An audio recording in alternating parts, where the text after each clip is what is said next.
Most people, when they're planning their future, if it's a 6-month business goal, career goal, 1 year, 3 year, 5 year plan, the most basic form of measurement of success or moving forward or progress that they have is an income goal.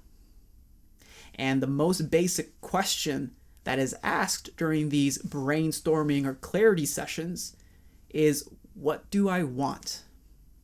And what I'm going to share with you is why that's a terrible question to start with. The first reason why it's a terrible question to start with is because it creates a redundancy of follow-up questions, especially 2 follow-up questions. When you ask, what do I want? You have to ask the question, why do I want that? And then you have to attach, those whys to be super strong so they can hook you to that what you want, so that if you actually take action on this, this thing that you want to do, when the going gets rough, you have to come back to your why and make the why so powerful, and then have to manipulate yourself into thinking that I really want this, and maybe you don't want this, or your motivation goes like it might not pass the period when you lack motivation or you lack desire or you really just don't want it anymore, right? Then the second follow-up question that you have to ask is, do I really want that? Because then you have to say, what do I want? Why do I want that? And then you have to analyze, do I really want that? And that just creates a redundancy. And like we just talked about earlier, it might not pass the reality test when you actually implement this in your life, and the going gets rough and you just lack motivation and you'll drop it, right? Then you have to create this why and attach a lot of emotions to it. It's great, it works, but it's a lot of work, and I don't think it's the best question in the world. And again, it's focusing on you, which isn't bad, but I'm going to ask you a better question. A better question that I like to ask for myself, for clients, for business owners, for entrepreneurs, almost anyone I come across, is I challenge them with this question. What am I called to? See how that changes? It does 2 things subliminally. The first thing, it makes you face your current reality. It makes you face your situation right now as it is, not 1 year today, not 5 years from today, but right now.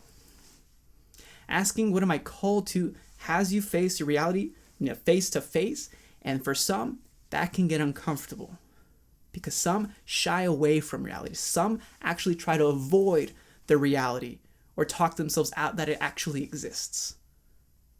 So that's the first thing it does. The second thing it does, it starts to make you think outside of yourself into those who not only depend on you, but your responsibilities, which comes back to the reality part. But when it comes to those who depend on you and those who you can impact, those who you can influence, those you can help, that gets you further and further out of your comfort zone. And when you're going out of your comfort zone, just know you're doing the right thing.